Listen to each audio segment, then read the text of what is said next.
If you want to achieve beautiful daytime flash portraits, it's essential to understand the positions of the sun, model, camera, and flash.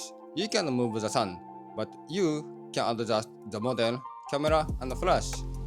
If you don't know how to position these correctly, the result won't be great. But when you get it right, you'll capture amazing photos. Let's start with a bad example photos first. Then let's see how to fix it. In this image, the right side is lit by sunlight. The left side is lit by off-camera flash. The center of the face is shadowed, which looks unflattering. The position of the sun, model, camera, and lighting here are not ideal. I moved to the right side to capture the background, which caused unflattering shadows on the model's face. A better example would look like this.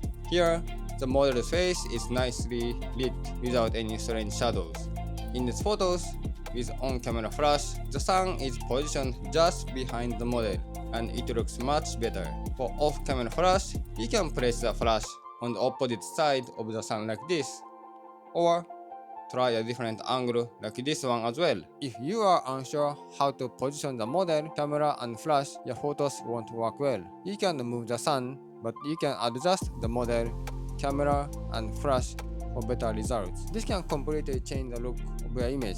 Remember to place the speedlight close to the model. In bright daylight, even at full power, the flash may not light up the model enough if it's too far away. If the light sun appears in your frame, you can remove it at the post-production later. Thanks for watching this quick guide on positioning tips for daytime flash portraits. If you want to dive deeper into daytime flash photography, be sure to check out the full video where we cover everything from the benefits of high-speed sync and LED filters to detailed equipment overviews and shooting techniques.